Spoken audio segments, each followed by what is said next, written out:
हम चर्चा करने वाले हैं ग्रहण को लेकर और साथ ही साथ होलिका दहन को लेकर के, और साथ ही साथ होलिका दहन का समय क्या रहेगा, किस दिन हम होलिका दहन करेंगे, डिटेल में हम लोग इस पर चर्चा करेंगे। नए दर्शक है तो फटाफट चैनल को सब्सक्राइब कर लीजिए, बेल आइकन प्रेस कर लीजिए, क्योंकि यहां अध्यात्म, ज्योतिष, वास्तु और इसी प्रकार के संसक छेदा कार्यक्रम आपके लिए मैं समय समय पर लेकर आता रहता हूं।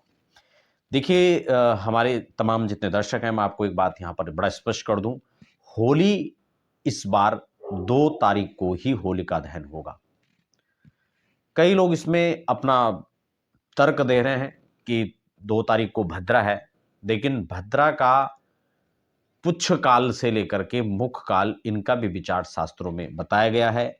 होलिका भद्रा रहित होनी चाहिए, लेकिन प्रदोष के सहित होनी चाहिए। ये भी होलिका दहन के लिए जो है विशेष बात है। अगले दिन उस समय जब आप होलिका दहन की बात कर रहे हैं 3 तारीख को, तब उस समय पूर्णिमा है ही नहीं, पूर्णिमा खत्म हो चुका होगा। तो ऐसी स्थिति में आप प्रतिपदा में होलिका दहन कैसे करेंगे?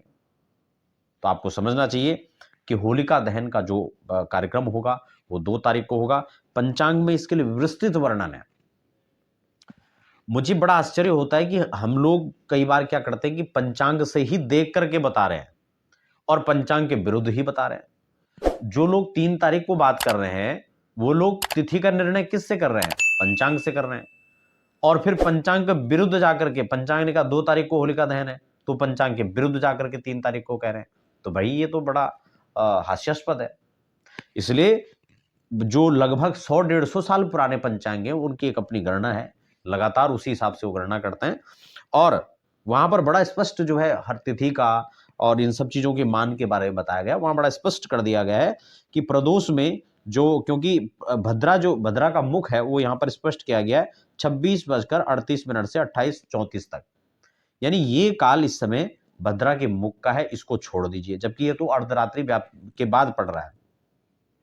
प्रदोष काल में जब होलिका दहन की बात आ रही है, तब वो 2 मार्च को लगभग 6:15 के बाद जो है 6 सवा 6 बजे आप जो है इसका तैयारी करके 6:15 से लेकर के यहाँ तो इन्होंने 20:53 यानी लगभग 9 बजे के आसपास का समय दिया है। तो मैं कह रहा हूं आप आराम से 6:30 से 7:30 करो, 6:15 से 7 तक करो, तो कोई दिक्कत नहीं है। प्रदोष काल भी है और भद्रा का पुच्छ काल, मुख काल नहीं है। तो आप इस समय में जो है होलिका दहन करें, निश्चिंत होकर के करें। अब बात आती है ग्रहण की।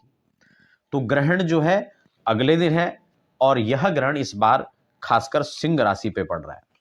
तो ग्रहण को लेकर भी मैं आपको थोड़ा सा जानकारी यहां पर दे दूं। यह ग्रहण, क्योंकि कई बार जो ग्रहण भारत में नहीं होते हैं उनकी भी जानकारी आपको दे दी जाती है, लेकिन उससे हमें क्या करना जब वो यहां पर है ही नहीं। तो अब इस बार ये ग्रहण आपको यहां पर पड़ रहा है, तो इसके जो सूतक काल आदि हैं उसके भी थोड़ा सा क्या समय रहेगा, इसका भी हम लोग थोड़ा सा चर्चा कर लेंगे। तो होलिका तो स्पष्ट हो गया 2 तारीख को।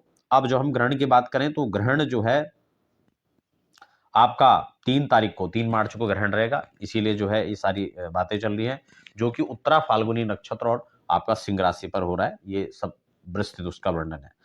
अब जो है यहाँ पर ग्रहण का जो स्पर्श काल है वो 5:20 से स्टार्ट हो जाता है और 3 घंटा 27 मिनट, लगभग 3.5 घंटे का ये ग्रहण है। इन ग्रहण काल में क्या क्या नहीं करना चाहिए उसके लिए हम विस्तृत अलग से चर्चा करेंगे। फिलहाल 3:20 से 6 रात्रि जो है 18:47 पर यह ग्रहण का मोक्ष होगा, अर्थात ग्रहण काल खत्म हो जाएगा। तो आशा करता हूं ग्रहण से संबंधित और होलिका दहन से संबंधित जानकारी आपको मिली होगी। ग्रहण की स्पेशली पूरी जानकारी मैं आपको अगले वीडियो में दूंगा। उसकी समस्त आपके राशियों पर क्या प्रभाव रहेगा और क्या क्या आपको करने हैं, क्या नियम होते हैं, ये सारी जानकारी आपको नेक्स्ट वीडियो में मिलने वाली है। फिलहाल बने रहें, धन्यवाद।